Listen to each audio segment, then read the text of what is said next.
قوم کے لوگوں اللہ کی عبادت کرو، تمہارا کوئی معبود اس کے سوا نہیں ہے۔ حضرت نوح کی دعوت بھی یہی تھی، حضرت ہود کی بھی یہی تھی، حضرت صالح کی بھی یہی تھی، حضرت شعیب کی بھی یہی تھی۔ بس فرق کیا ہے کہ پہلے رسول آتے تھے اپنی اپنی قوموں کی طرف صرف، لہذا آپ کو ان رسولوں کے ضمن میں ملے گا یا قوم اعبدوا اللہ ما لکم من الہ غیرہ، اے میری قوم کے لوگوں اللہ کی عبادت کرو، اللہ کی بندگی کرو، اللہ کی پرستش کرو، اسی کو اپنا محبوب اصلی بناؤ اور اس کے ہر حکم کی اطاعت کرو۔ یا قوم اعبدوا اللہ ما لکم من الہ غیرہ۔ نبی اکرم صلی اللہ علیہ وسلم پر آ کر، کیونکہ آپ کی بعثت ہے پوری نوع انسانی کے لیے، تو اب یا قومے کا لفظ نہیں رہا، یا ایھا الناس، اے لوگو، اے بنی نوع انسان، یا ایھا الناس اعبدوا ربکم الذی خلقکم والذین من قبلکم لعلکم تتقون، اے لوگو عبادت کرو، بندگی کرو، پرستش کرو اپنے اس رب کی جس نے تمہیں بھی پیدا کیا اور جو تم سے پہلے تھے ان کو بھی پیدا کیا تاکہ تم بچ سکو۔ یہ کیوں کہا دوہرا کر تم سے پہلوں کو بھی پیدا کیا؟ اس لیے کہ اکثر و بیشتر گمراہ لوگ مشرکین کیا کہتے تھے اپنے رسولوں سے کہ ہم تو بس جی اپنے آباء و اجداد کے رستے پر چلیں گے، ما وجدنا علیہ آباءنا، جس طریقے پر، جس طرز عمل پر ہم نے اپنے آباء و اجداد کو پایا ہے ہم نے اسی پر چلنا ہے۔ تو واضح کر دیا تم بھی مخلوق ہو، وہ بھی مخلوق تھے، تم بھی انسان ہو، وہ بھی انسان تھے، تم سے بھی غلطی ہو سکتی ہے، ان سے بھی ہو سکتی تھی۔ لہذا یہ اصول نہیں ہے کہ جو بھی آباء و اجداد کی ریتیں ہیں، رسمیں ہیں، طریقے ہیں اور جو ان کے عقیدے ہیں انہی کو آپ لے کر چلے، بلکہ آپ تو تلاش کریں صحیح عقیدہ کیا ہے، صحیح زندگی گزارنے کا طریقہ کیا ہے، اس کو اختیار کریں۔ یا ایھا الناس اعبدوا ربکم الذی خلقکم والذین من قبلکم لعلکم تتقون، تاکہ تم بچ جاؤ جہنم کی آگ سے۔ یہ جو میں نے بتایا کہ اطاعت کلی، ہمہ تن، ہمہ وقت، ہمہ وجوہ، جزوی اطاعت نہیں، بس یہ ذرا نوٹ آف کوشن ہے۔ اگر ہم اللہ کا ایک حکم مانیں گے ایک نہیں مانیں گے، یہ جزوی اطاعت ہے، یہ اللہ کو قبول نہیں ہے۔ اللہ کی طرف سے تو یوں سمجھیے کہ پیکج ڈیل ہے، ٹیک اٹ اور لیو اٹ، لینا ہے تو پورا لو ورنہ دفع ہو جاؤ۔ اللہ کو تمہاری ضرورت نہیں ہے، تمہیں اللہ کی ضرورت ہے۔ یا ایھا الذین آمنوا ادخلوا فی السلم کافہ، اے ایمان والو اسلام میں داخل ہونا تو پورے کے پورے ہو، ادھورے نہیں۔ اور سورہ بقرہ کی آیت نمبر 85 کے اندر تو جو وعید آئی ہے، افتؤمنون ببعض الکتاب وتکفرون ببعض، کیا تم ہماری کتاب، ہماری شریعت کے کچھ حصے کو مانتے ہو اور کچھ کو رد کرتے ہو؟ فما جزاء من یفعل ذلک منکم، تو جو کوئی بھی تم میں سے یہ روش اختیار کریں گے ان کی کوئی سزا اس کے سوا نہیں ہے، کان کھول کر سنیے، ان کی کوئی سزا اس کے سوا نہیں ہے کہ دنیا میں ذلیل و خوار کر دیے جائیں اور قیامت کے دن یردون الی اشد العذاب، شدید ترین عذاب میں جھونک دیے جائیں۔ وما اللہ بغافل عما تعملون، اللہ غافل نہیں ہے، بے خبر نہیں ہے، لا علم نہیں ہے اس سے کہ جو تم کر رہے ہیں۔ تم اپنی داڑھیوں کے طول سے اللہ کو دھوکہ نہیں دے سکتے، تم اپنے پائجاموں کو ٹخنوں سے اوپر رکھے اللہ کو دھوکہ نہیں دے سکتے کہ تم بہت متبع رسول ہو، تم اپنے عمروں اور حجوں سے اللہ کو دھوکہ نہیں دے سکتے، اللہ کو معلوم ہے کہ حرام کی کمائی سے حج کیا ہے، حرام کی کمائی سے عمرہ کیا ہے۔ تو یہ جو جزوی اطاعت ہے کوئی اطاعت نہیں، اللہ کو قبول نہیں۔ آدمی سوچتا ہے کہ چلیے میں نے یہ کام اچھے کیے، یہ برے کیے، مجھے اچھے کاموں کا کچھ کریڈٹ بھی تو ملنا چاہیے نا، لیکن نہیں، اللہ کہتا ہے جزوی اطاعت منہ پر دے ماری جائے۔ اور جو دنیا کی سزا ہے وہ تو ہم اپنی آنکھوں سے دیکھ رہے ہیں، 130، 140 یا 150 کروڑ مسلمان دنیا میں، ذرا اندازہ کیجیے۔ لیکن ہماری رائے کی کوئی اہمیت ہے؟ بین الاقوامی معاملات میں کوئی ہم سے مشورہ لیتا ہے کیا؟ آپ کا کیا خیال ہے؟ کس نمی پرست کے بھیا کیستی، ایسے بھی ملک تھے کہنا چاہیے، اب تو ان کا حال پتلا ہے، دولت کے انبار تھے ان کے پاس، لیکن ان کا مذاق اڑتا تھا مغربی ممالک، وہ چاہے سعودی بادشاہ ہو اور چاہے وہ UAE کے امیر ہو، مذاق ہی اڑتا تھا، کوئی حیثیت نہیں۔ حالانکہ کتنا بڑا رقبہ ہے، انڈونیشیا کے آخری جزیروں سے لے کر موریتانیہ تک سالڈ اسلامی آبادی، مسلمان آبادی۔ آپ کہیں گے کہ یہ بھارت جو ہے اس میں تو اکثریت تو نہیں ہے، لیکن 15 کروڑ یا 18 کروڑ تو آدمی یہاں موجود ہیں، لیکن کوئی عزت، کوئی حیثیت دنیاوی بین الاقوامی سطح پر، بہرحال یہاں بھی ہیں لوگ، کھاتے پیتے لوگ ہیں، ان کی اپنی کچھ عزت ہے اپنے معاشرے کے اندر، لیکن بحیثیت امت، بحیثیت قوم کیا حیثیت ہماری؟ تو الا خزی فی الحیات دنیا، وہ تو ہماری نگاہوں کے سامنے موجود ہے۔ اب قیامت کے دن کے بارے میں جو دھمکی اللہ نے دی ہے، وَيَوْمَ الْقِيَامَةِ يُرَدُّونَ إِلَىٰ أَشَدِّ الْعَذَابِ، قیامت کے دن شدید ترین عذاب میں جھونک دوں گا۔ اس پر اللہ سے معافی طلب کی جا سکتی ہے، دعا ہی کی جا سکتی ہے، اللہ ہم پر رحم فرمائیے۔ یہ میں نے آپ کے سامنے رکھا ہے فارمولہ، اللہ کی اطاعت جمع اللہ کی محبت، they go to make عبادت۔ یہی دو الفاظ آتے ہیں اللہ کے رسول کے لیے بھی صلی اللہ علیہ وسلم۔ اللہ کے رسول کی اطاعت یہ تو اسلام کا بنیادی تقاضا ہے، اطیعوا اللہ واطیعوا الرسول فإن تولوا فإن اللہ لا يحب الکافرین۔ اطاعت کرو اللہ کی، اطاعت کرو رسول کی، پھر اگر یہ منہ موڑ لے تو اللہ کو ایسے کافر بالکل پسند نہیں، تو کفر کا فتویٰ ہو رہا۔ لیکن اللہ کے رسول کی اطاعت کے ساتھ محبت کو جمع کیجئے۔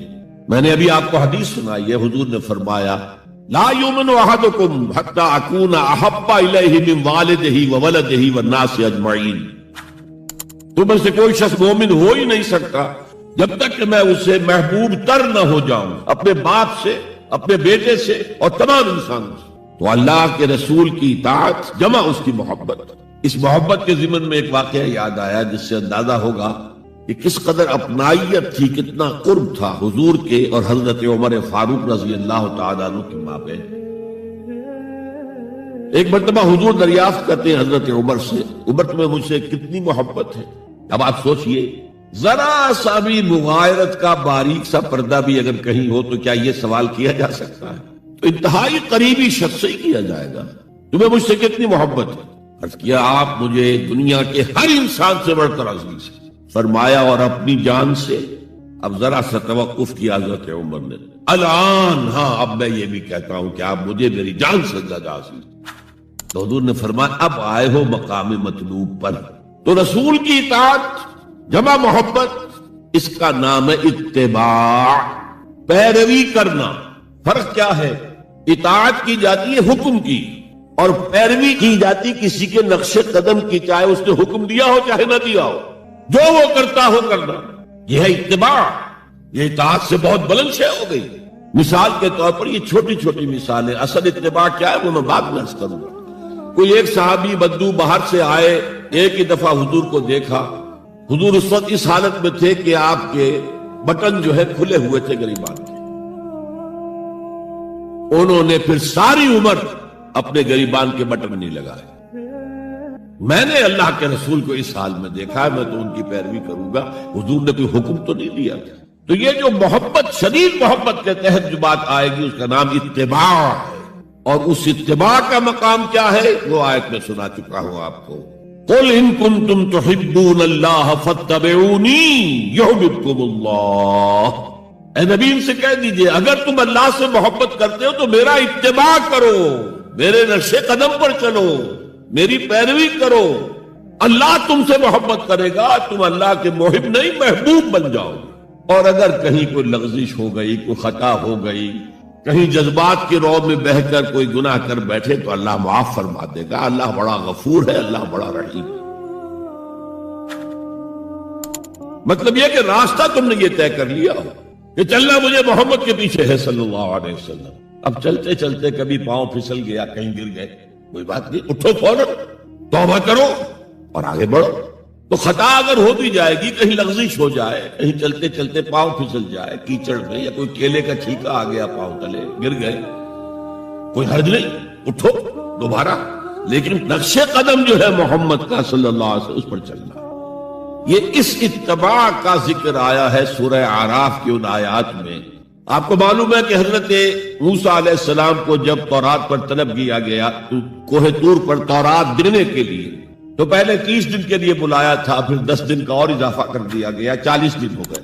فَتَمَّتْ مِيقَاتُ رَبِّكَ 40 لَيْلَةً۔ اس اثنا میں پیچھے فتنے میں مبتلا ہو گئے بنی اسرائیل۔ سامری اس نے ایک ڈھونگ رچایا اور ایک بچڑا جو ہے وہ سونے چاندی کا بنایا ہوا بچڑا ڈھال کر کھڑا کر دیا، اس میں سے کوئی تھوڑی سی آواز بھی نکلتی تھی، کوئی ایسی ہے کہ ہوا گزرتی تھی تو آواز سے آتی تھی۔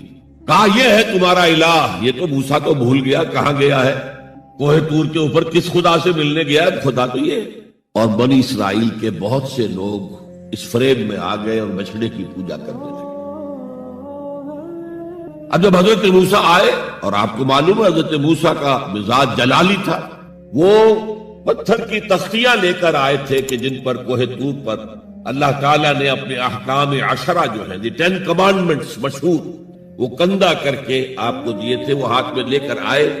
یہاں معلوم ہوا یہ صورت پیش آ گئی ہے۔ فالقل الواح، تو وہ تختیاں تو آپ نے زمین میں ڈالی، اور پھر جو احتساب کیا ہے، پہلے تو اپنے بھائی حضرت ہارون کا، ان کی داڑھی کے بال پکڑے، ان کے سر کے بال پکڑے اور کھینچا اپنی طرف۔ اس نے کہا کہ بھائی مجھے ذلیل نہ کرو لوگوں کے سامنے، میں نے انہیں روکا لیکن یہ تو مجھے قتل کرنے پر تل گئے تھے، اور مجھے اندیشہ یہ ہوا کہ کہیں آپ واپس آ کر یہ نہ کہیں ان فرقت بین بنی اسرائیل، کہ تم نے تو بنی اسرائیل کے درمیان تفرقہ پیدا کر دیا۔ تو میں نے کہا آپ ہی واپس آ کر نپٹیں۔ اب پہلی بات نوٹ کیجئے، تاریخ انسانی کا یہ عظیم واقعہ ہے، کئی ہزار یہودی اپنے اپنے قبیلے کے لوگوں کے ہاتھوں ذبح کیے گئے اس پر۔ اللہ تعالیٰ نے حکم دیا اور حضرت موسیٰ نے وہ حکم دیا، اللہ کا حکم موسیٰ نے پہنچایا۔ یہ 12 قبیلے ہیں نا، ہر قبیلے کے جن لوگوں نے یہ حرکت کی ہے ان کو اسی قبیلے کے لوگ اپنے ہاتھ سے ذبح کریں۔ اب یہ بہت بڑی توبہ تھی، بہت بڑی توبہ تھی، بہت بڑی توبہ تھی، اپنے قبیلے کے لوگوں کو قتل کر دینا۔ پھر وہ 70 نمائندے لے کر تمام جو بڑے لوگ تھے کوہ طور پر حاضر ہوئے، اجتماعی طور پر اللہ سے عفو درگزر کی درخواست بھی کرنے کی۔ وہاں اللہ نے زبردست زلزلہ بھیج دیا، محسوس ہوا اب سب ہلاک ہو جائیں گے۔ حضرت موسیٰ نے کہا پروردگار تو چاہتا تو مجھے اور اس قوم کو پہلے ہی ہلاک کر دیتا، تو ہمیں نکال کر لایا ہے آل فرعون کے پنجوں سے، تو نے ہمیں نجات دی ہے، تو پروردگار ہمارے لیے اپنی رحمت طے کر دے، لکھ دے، فاکتب لنا، ہمارے لیے طے کر دے، لکھ دے اپنی رحمت۔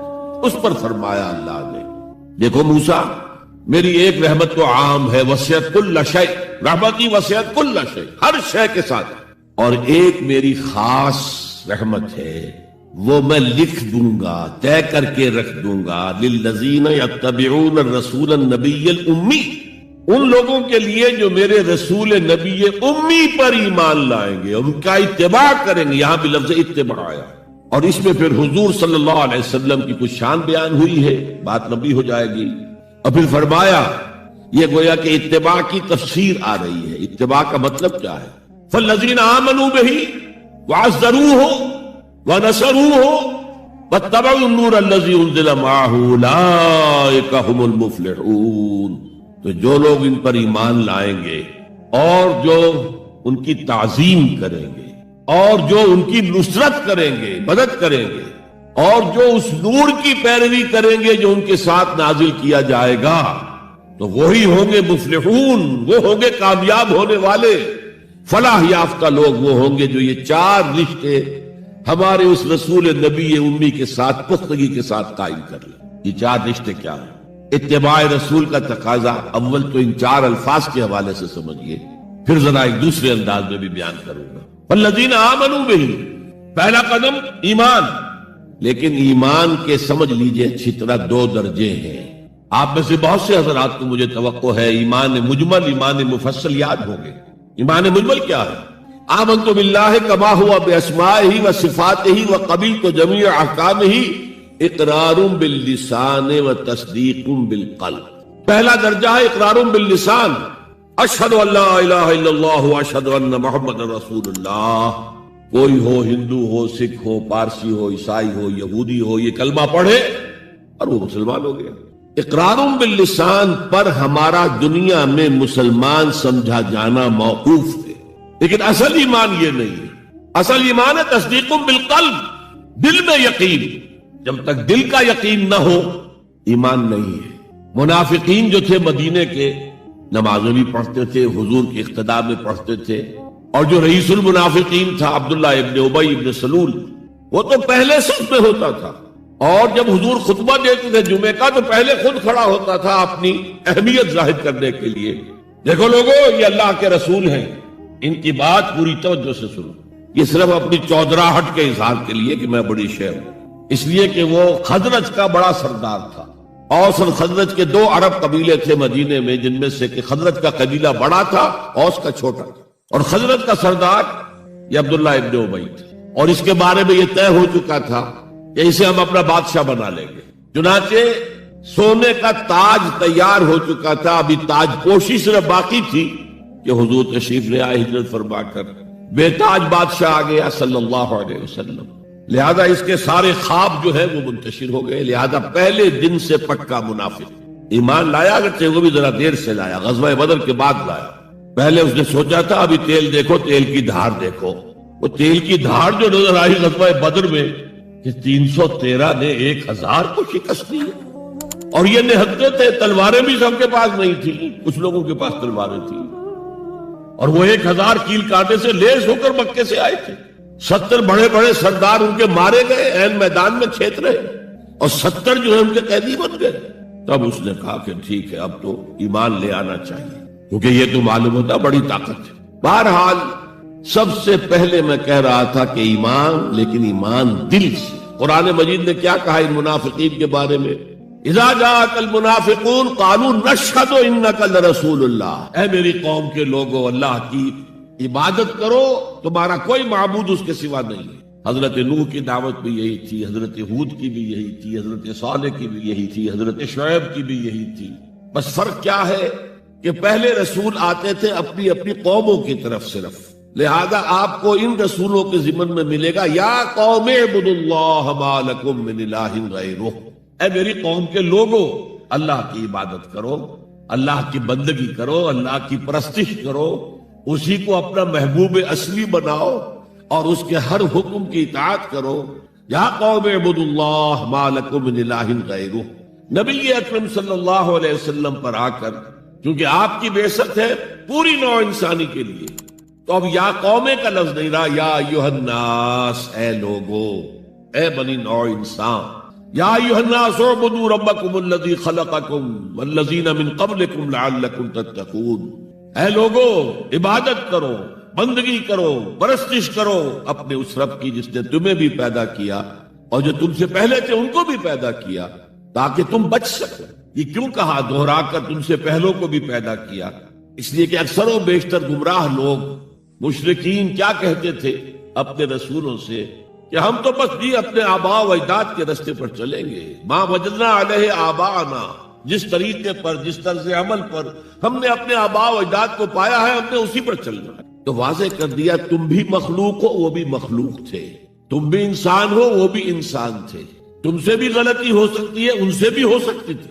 لہذا یہ اصول نہیں ہے کہ جو بھی آباء و اجداد کی ریتیں ہیں، رسمیں ہیں، طریقے ہیں اور جو ان کے عقیدے ہیں انہی کو آپ لے کر چلے، بلکہ آپ تو تلاش کریں صحیح عقیدہ کیا ہے، صحیح زندگی گزارنے کا طریقہ کیا ہے، اس کو اختیار کریں. یا ایھا الناس اعبدوا ربکم الذی خلقکم والذین من قبلکم لعلکم تتقون، تاکہ تم بچ جاؤ جہنم کی آگ سے. یہ جو میں نے بتایا کہ اطاعت کلی، ہمہ تن، ہمہ وقت، ہمہ وجوہ، جزوی اطاعت نہیں. بس یہ ذرا نوٹ آف کوشن ہے. اگر ہم اللہ کا ایک حکم مانیں گے ایک نہیں مانیں گے، یہ جزوی اطاعت ہے، یہ اللہ کو قبول نہیں ہے.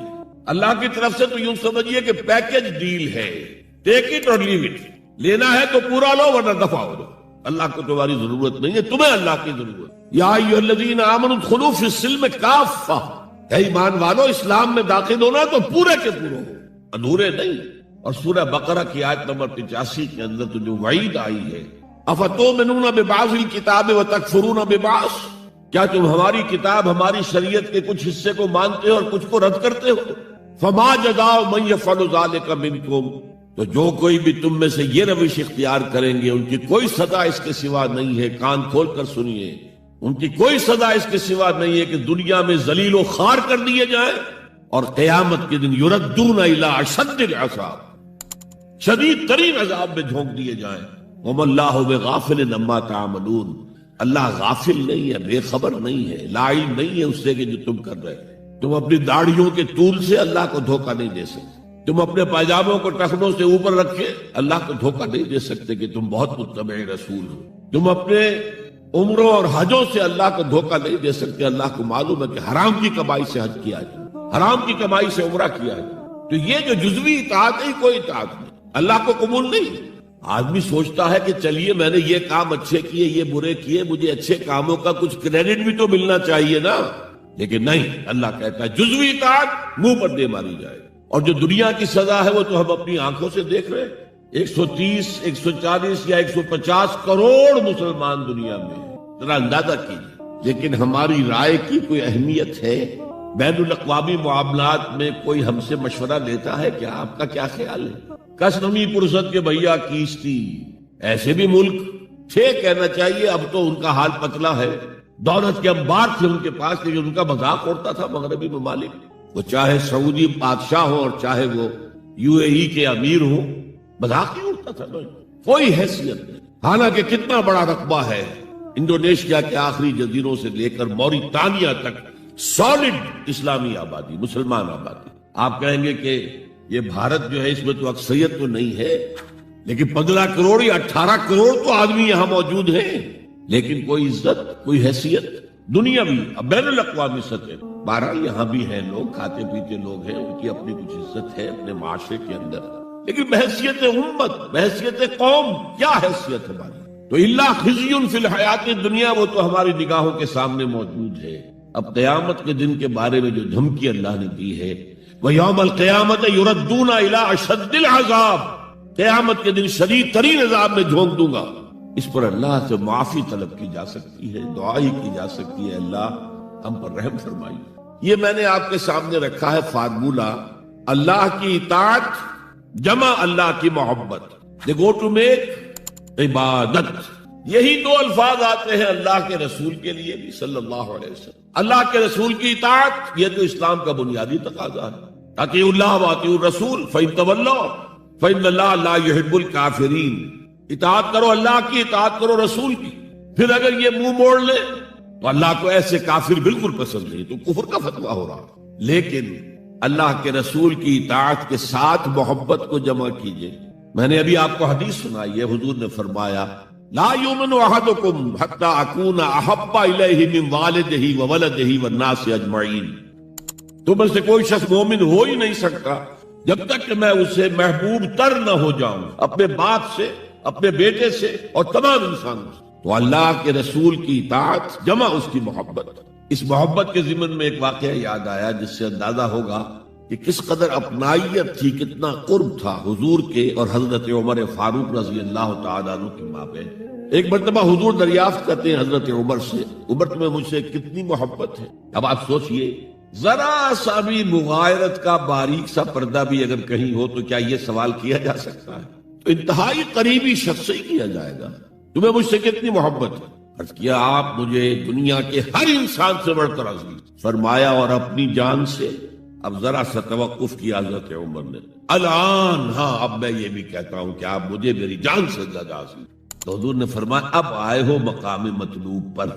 تو رسول کی اطاعت جمع محبت, اس کا نام ہے اتباع, پیروی کرنا. فرق کیا ہے؟ اطاعت کی جاتی ہے حکم کی, اور پیروی کی جاتی کسی کے نقش قدم کی, چاہے اس نے حکم دیا ہو چاہے نہ دیا ہو, جو وہ کرتا ہو کرنا. یہ ہے اتباع. یہ اطاعت سے بہت بلند شے ہو گئی. مثال کے طور پر یہ چھوٹی چھوٹی مثالیں, اصل اتباع کیا ہے وہ میں بعد میں عرض کروں. کوئی ایک صحابی بدو باہر سے آئے, ایک ہی دفعہ حضور کو دیکھا. حضور اس وقت اس حالت میں تھے کہ آپ کے بٹن جو ہے کھلے ہوئے تھے گریبان کے. انہوں نے پھر ساری عمر اپنے گریبان کے بٹن نہیں لگائے. میں نے اللہ کے رسول کو اس حال میں دیکھا ہے, میں تو ان کی پیروی کروں گا. حضور نے کوئی حکم تو نہیں دیا تھا. تو یہ جو محبت, شدید محبت کے تحت جو بات آئے گی اس کا نام اتباع ہے. اور اس اتباع کا مقام کیا ہے وہ آیت میں سنا چکا ہوں آپ کو. قل ان کنتم تحبون اللہ فاتبعونی یحببکم اللہ.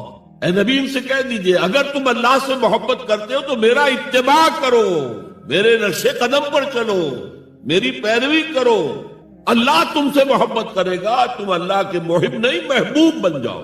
اور اگر کہیں کوئی لغزش ہو گئی, کوئی خطا ہو گئی, کہیں جذبات کے رو میں بہہ کر کوئی گناہ کر بیٹھے تو اللہ معاف فرما دے گا. اللہ بڑا غفور ہے, اللہ بڑا رحیم ہے. مطلب یہ کہ راستہ تم نے یہ طے کر لیا ہو کہ چلنا مجھے محمد کے پیچھے ہے صلی اللہ علیہ وسلم. اب چلتے چلتے کبھی پاؤں پھسل گیا، کہیں گر گئے، کوئی بات نہیں، اٹھو فوراً، توبہ کرو اور آگے بڑھو. تو خطا اگر ہو بھی جائے گی، کہیں لغزش ہو جائے، کہیں چلتے چلتے پاؤں پھسل جائے کیچڑ میں، یا کوئی کیلے کا چھلکا آ گیا پاؤں تلے، گر گئے، کوئی حرج نہیں، اٹھو دوبارہ. لیکن نقش قدم جو ہے محمد کا صلی اللہ علیہ وسلم، اس پر چل. یہ اس اتباع کا ذکر آیا ہے سورہ اعراف کی ان آیات میں. آپ کو معلوم ہے کہ حضرت موسیٰ علیہ السلام کو جب تورات پر طلب کیا گیا کوہ طور پر تورات دینے کے لیے، تو پہلے 30 دن کے لیے بلایا تھا، پھر 10 دن کا اور اضافہ کر دیا گیا، 40 دن ہو گئے. فَتَمَّتْ مِيقَاتُ رَبِّكَ 40 لَيْلَةً. اس اثنا میں پیچھے فتنے میں مبتلا ہو گئے بنی اسرائیل. سامری، اس نے ایک ڈھونگ رچایا اور ایک بچڑا جو ہے وہ سونے چاندی کا بنایا وہ بچڑا ڈھال کر کھڑا کر دیا. اس میں سے کوئی تھوڑی سی آواز بھی نکلتی تھی، کوئی ایسی ہے کہ ہوا گزرتی تھی تو آواز سے آتی تھی. کہا یہ ہے تمہارا الہ. یہ تو موسیٰ تو بھول گیا کہاں گیا ہے، کوہ طور کے اوپر کس خدا سے ملنے گیا ہے، خدا تو یہ. اور بنی اسرائیل کے بہت سے لوگ اس فریب میں آ گئے اور بچڑے کی پوجا کرنے. اب جب حضرت موسیٰ آئے، اور آپ کو معلوم ہے حضرت موسیٰ کا مزاج جلالی تھا، وہ پتھر کی تختیاں لے کر آئے تھے کہ جن پر کوہ طور پر اللہ تعالیٰ نے اپنے احکام 10 جو ہیں، 10 کمانڈمنٹس مشہور، وہ کندہ کر کے آپ کو دیے تھے، وہ ہاتھ میں لے کر آئے.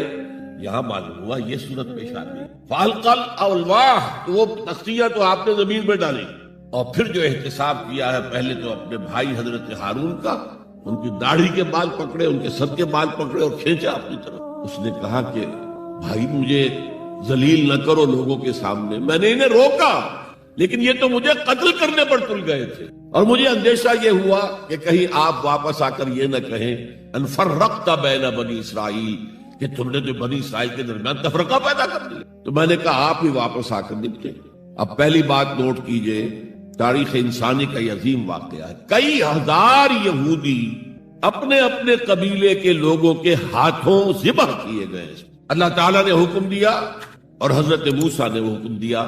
اللہ کا حکم موسیٰ نے پہنچایا کہ 12 قبیلے ہیں، ہر قبیلے کے جن لوگوں نے یہ حرکت کی ہے ان کو اسی قبیلے کے لوگ اپنے ہاتھ سے ذبح کریں. اب یہ بہت بڑی توبہ تھی، بہت بڑی توبہ تھی، بہت بڑی توبہ تھی، اپنے قبیلے کے لوگوں کو قتل کر دینا. پھر وہ 70 نمائندے لے کر تمام جو بڑے لوگ تھے کوہ طور پر حاضر ہوئے، اجتماعی طور پر اللہ سے عفو درگزر کی درخواست بھی کرنے. وہاں اللہ نے زبردست زلزلہ بھیج دیا، محسوس ہوا اب سب ہلاک ہو جائیں گے. حضرت موسیٰ نے کہا پروردگار تو چاہتا تو مجھے اور اس قوم کو پہلے ہی ہلاک کر دیتا، تو ہمیں نکال کر لایا ہے آل فرعون کے پنجوں سے، تو نے ہمیں نجات دی ہے، تو پروردگار ہمارے لیے اپنی رحمت طے کر دے، لکھ دے. فاکتب لنا، ہمارے لیے طے کر دے، لکھ دے اپنی رحمت. اس پر فرمایا اللہ نے دیکھو موسیٰ، میری ایک رحمت تو عام ہے، وسعت کل شیء، رحمتی وسعت کل شیء، ہر شے کے ساتھ، اور ایک میری خاص رحمت ہے، وہ میں لکھ دوں گا، طے کر کے رکھ دوں گا. للذین یتبعون الرسول النبی الامی، ان لوگوں کے لیے جو میرے رسول نبی امی پر ایمان لائیں گے، ان کا اتباع کریں گے. یہاں بھی لفظ اتباع آیا، اور اس میں پھر حضور صلی اللہ علیہ وسلم کی کچھ شان بیان ہوئی ہے، بات لمبی ہو جائے گی. اور پھر فرمایا یہ گویا کہ اتباع کی تفسیر آ رہی ہے. اتباع کا مطلب کیا ہے؟ فالذین آمنوا بہ وعزروہ ونصروہ واتبعوا النور الذی انزل معہ اولئک هم المفلحون. تو جو لوگ ان پر ایمان لائیں گے اور جو ان کی تعظیم کریں گے اور جو ان کی نصرت کریں گے، مدد کریں گے، اور جو اس نور کی پیروی کریں گے جو ان کے ساتھ نازل کیا جائے گا، تو وہی ہوں گے مفلحون، وہ ہوں گے کامیاب ہونے والے.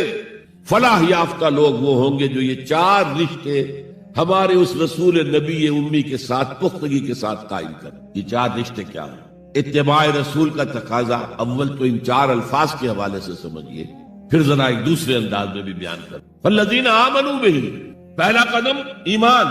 لیکن ایمان کے سمجھ لیجئے اچھی طرح 2 درجے ہیں.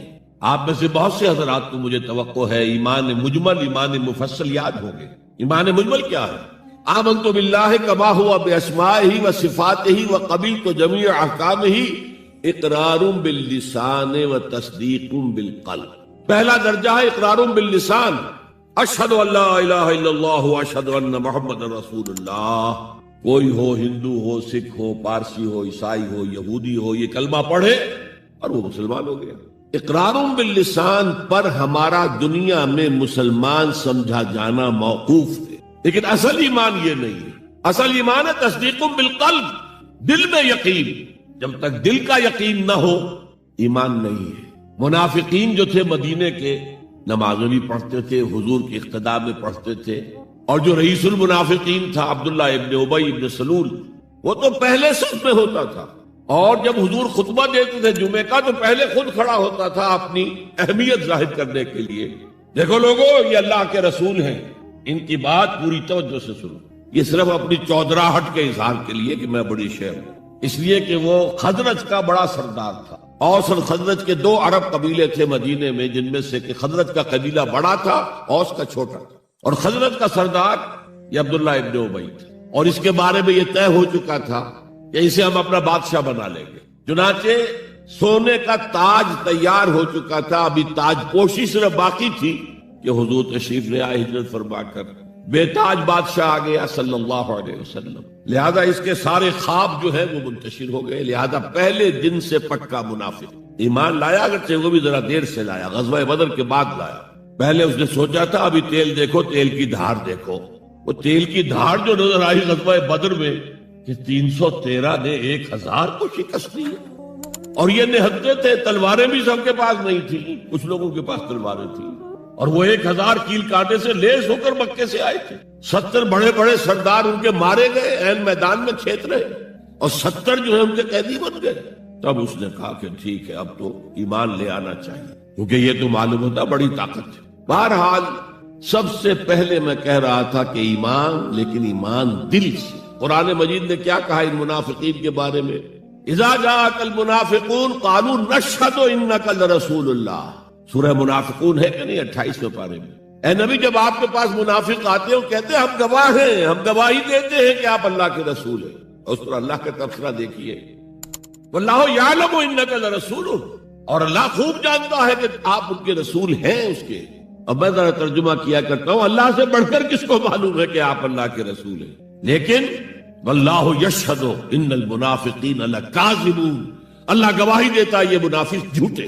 مسلمان تو وہ تھے، کلمہ گو تھے، حضور کی امامت میں نمازیں پڑھ رہے تھے، لیکن منافق تھے. اللہ نے منافق قرار دیا. دل ایمان سے خالی تھے، بلکہ ہوتے ہوتے دلوں کے اندر حضور سے عداوت پیدا ہو گئی تھی، اہل ایمان سے عداوت پیدا ہو گئی. اسی سورہ مبارکہ میں آگے چل کر آتا ہے ہم العدو فاحذرہم. اصل دشمن یہ ہے، یہ مارے آستین ہے. جو کافر ہیں وہ تو باہر سے حملہ کرتے ہیں، پتہ چلتا ہے، سامنے سے آ کر لاٹھی مار رہا ہے کوئی آپ کو. یہ تو آپ کے آستین کے اندر بیٹھے ہوئے ہیں مسلمان بن کر، اور یہ وہاں سے ڈنک ماریں گے، مارے آستین. بہرحال اب ہم میں سے ہر ایک کو جائزہ لینا ہوگا. اپنے گریبان میں جھانکیں، اپنے دل کی گہرائیوں کو ٹٹولیں. یقین والا ایمان ہے ہمارے پاس یا نہیں؟ یہ یقین والے ایمان کا میں اگر آپ کو انگریزی میں ترجمہ کر کے بتاؤں تو شاید آپ زیادہ بہتر سمجھیں. Personal conviction, it's a racial creed. ہم ایک نسل ہے، اپنے والدین سے ہم نے کچھ چیزیں سیکھی ہیں، والدین اس میں بلیو کرتے تھے، اللہ، رسول، قرآن، کتاب، جنت، دوزخ، قیامت، ہم بھی مانتے ہیں. بس اٹس اے ریشیل کریڈ. یہ تو ایک نسلی عقیدہ ہے. اصل شے جو ضروری ہے پرسنل کنوکشن، اپنا یقین، ذاتی یقین. تو سب سے پہلے تو اللہ کے رسول صلی اللہ علیہ وسلم کی رسالت پر یقین. اور میں نے آپ کو حدیث سنائی تھی ابھی، لا یؤمن احدکم حتی یکون ہواہ تبعا لما جئت بہ. تم میں سے کوئی شخص مومن نہیں ہو سکتا جب تک اس کی خواہش نفس تابع نہ ہو جائے اس ہدایت کے، اس قرآن کے، اس شریعت کے، ان احکام کے جو میں لے کر آیا. اگر خواہش نفس اوپر ہے اور اللہ کا حکم نیچے ہے تو مومن کہاں سے ہوئے تم؟ اللہ کے حکم سے نماز تو پڑھتے ہو، روزہ رکھتے ہو، سودی کاروبار کرتے ہو، اور اللہ کے حکم کو پاؤں تلے رگڑتے ہو. یہ کیا اسلام ہے؟ یہ تو وہی ہے. افتؤمنون ببعض الکتاب وتکفرون ببعض فما جزاء من يفعل ذلك منكم الا خزي في الحياة الدنيا ويوم القيامة يردون الى اشد العذاب. تو سب سے پہلا جو جائزہ ہمیں لینا ہے کہ محمد کی رسالت پر صلی اللہ علیہ وسلم ہمیں یقین ہے. یقین تصدیق تو ہم کرتے ہیں، زبان سے کہتے ہیں، لیکن یقین، جس یقین کا نتیجہ یہ نکلے کہ پھر نفس کے سارے تقاضے نیچے ہو جائیں اور حضور کی لائی ہوئی ہدایت، حضور کی لائی ہوئی شریعت بالا کرو۔ نمبر 2 فرمایا وَعَزَّرُوهُ، ان کی تعظیم کرے۔ آپ کی جناب میں کوئی گستاخی ہو جائے، ایمان کے لالے پڑ جائیں گے اور آخرت برباد ہو جائے گی۔ اس تعظیم میں کیا کیا چیزیں شامل ہیں؟ دیکھیے سورہ حجرات میں ابتدائی حصے میں تفصیل سے کہا گیا یا ایھا الذین آمنوا لا ترفعوا اصواتکم فوق صوت النبی ولا تجهروا له بالقول كجهر بعضکم لبعض ان تحبط اعمالکم وانتم لا تشعرون۔ اے ایمان کے دعوے دارو، کبھی اپنی آواز کو رسول کی آواز سے بلند تر نہ کر دینا، مبادا تمہارے سارے اعمال حق ہو جائیں اور تمہیں پتہ بھی نہ چلے۔ میں نے کوئی گناہ کبیرہ تو نہیں کیا ہے، میں نے کوئی کفر تو نہیں کیا ہے، بس یہی ہوا نا کہ حضور کی آواز کے مقابلے میں اپنی آواز کو اونچا کر دیا۔ لا ترفعوا اصواتکم فوق صوت النبی ولا تجهروا له بالقول كجهر بعضکم لبعض، بلند آواز سے جیسے آپس میں باتیں کر لیتے ہو ایسے کبھی بات نہ کر بیٹھنا۔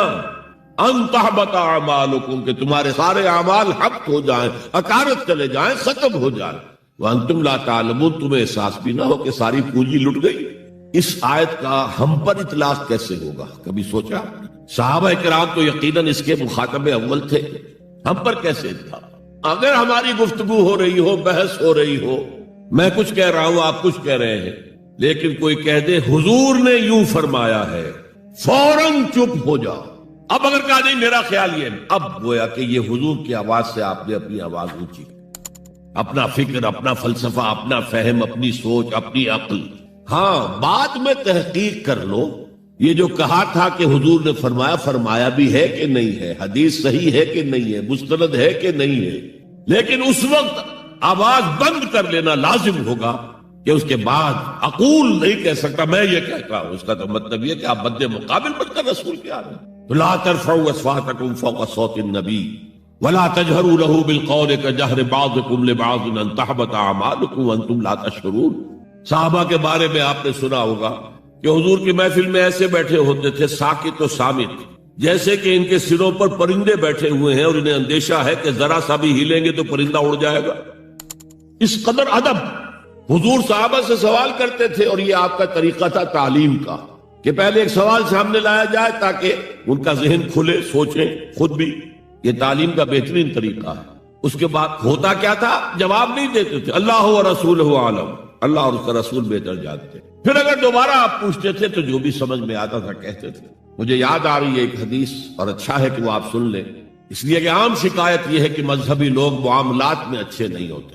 مسجدیں بنوائیں گے، مسجدوں میں قالین بچھوائیں گے، وہاں پر فانوس لگوائیں گے، سب کچھ کریں گے، مدرسوں کی خدمت کریں گے، علماء کی خدمت کریں گے، لیکن معاملات، تجارت، کاروبار، بین الانسانی تعلقات عام شکایت ہے، اس کی وہ پرواہ نہیں کرتے، حقوق العباد کا لحاظ نہیں۔ تو حضور نے ایک مرتبہ پوچھا صحابہ سے، اتدرون من المفلس، تم جانتے ہو مفلس کون ہوتا ہے؟ صحابہ نے جواب دیا، المفلس عندنا من لا درہم لہ ولا دینارا۔